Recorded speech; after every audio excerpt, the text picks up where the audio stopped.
السلام عليكم ورحمة الله، كيف دايرين؟ لاباس عليكم؟ نتمنى تكونوا كلكم بخير وعلى خير. والفيديو ديال اليوم يلقاكم في احسن الاحوال ان شاء الله. كيف ما كتشوفوا معايا الفيديو ديال هذا النهار هو عبارة عن كلاص منعش بالنسبة لهذا الفصل، هذا اقتصادي يعني ما كيحتاجش معنا بزاف ديال المقادير، وسهل في التحضير، كيوجد بسرعة وما كياخدش معنا الوقت بزاف. ممكن نحضروه للضيافة والمناسبات مرافق مع شوية ديال الديسير. هنايا انا حضرته بحجم عائلي، ممكن انكم تحضروه بحجم فردي. وهنا اختاريت انني نحضره بالنكهه ديال الجبن اورفاني والنكهه ديال الكراميل. كنتمنى انكم تتبعوني حتى لاخر الفيديو باش تشوفوا المقادير وطريقه التحضير ديال هذا الكلاص هذا. لتحضير هذا الكلاص هذا غادي نحتاجو كيس او ساشي من لا كريم شانتيي من فئة 100 غرام.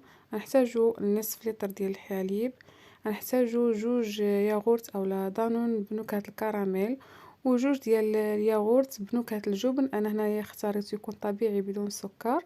وغنحتاجو واحد الكاس كبير اولا ما كاملاش 250 سنتيلتر ديال الكريم فريش اولا القشطه الطريه، واحد الساشي ديال نكهه الفانيليا، ولا كان عندكم الروح د الفاني ممكن انكم تستعملوها. وبطبيعه الحال غادي نحتاجو المول اللي غادي نوجدو فيه هذا الكلاص هذا. طبقه اولى غادي ناخذ ديك لا كريم فريش او لا قشطه الطريه، غادي نطربها مزيان وغادي نضيف ليها الياغورت بنكهه الجبن والنكهه ديال الفانيليا، وغادي نرجع لكم. هنا بعد ما طلعت ديك لا كريم فريش مزيان، بطبيعه الحال خصها تكون بارده مزيان، ضفت ليها داك الياغورت اللي بنكهه الجبن. ممكن انكم تعوضوه بعلبه ديال الجبن، اي نوع من الجبن، فكيجي القوام ديالها على هذا الشكل هكا. كنحاول انني نوضعها في المول ديالي هي كطبقه اولى، وغادي نوضعها بشويه ونحاول انني نوزعها على المول كامل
في نفس البول. غادي نحاول اني ناخذ داك الكيس ديال لا كريم شانتيي، وغادي نضيف ليه الحليب يكون بارد حتى هو يكون بارد، وغادي نحاول اني نطربها مزيان حتى تطلع ديك لا كريم، ونضيف ليها داك الياغورت اللي بنكهه ديال الكراميل، ونطرب كلشي مزيان مزيان ونرجع لكم.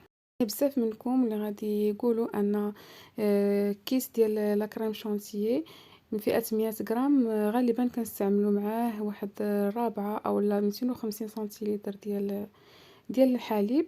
هنا انا ضفت ليه نصف لتر الحليب لانني انا ما بغيتهاش تكون طالعه، يعني ما بغيتهاش تكون قاصحه، هذيك لا كريم ما بغيتهاش تكون واقفه، لاننا ماشي غنزينو بها حلوه وانما كلاص، يعني خاصو يجي هكا في الماكله ديالو، كيجي يعني القوام ديالو رطب، ما كيجيش يعني ما كتجيش واقفه ديك لا كريم.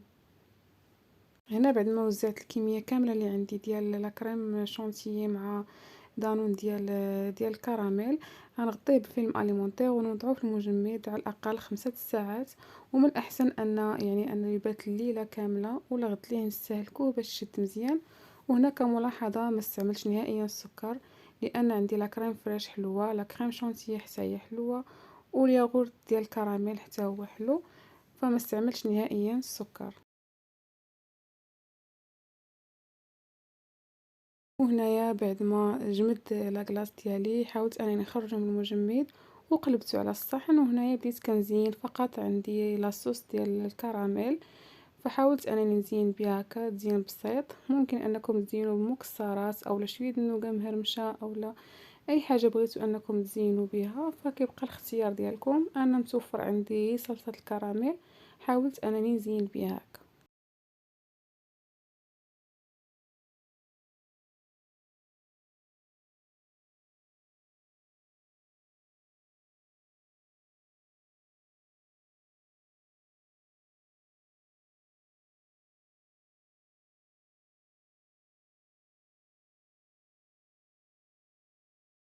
كان هذا هو الشكل النهائي ديال الكلاص ديالي. كنتمنى انه نال الاعجاب ديالكم، وصراحه كيجي في المذاق مذاق رائع ومنعش بالنسبه لهذا الحر هذا.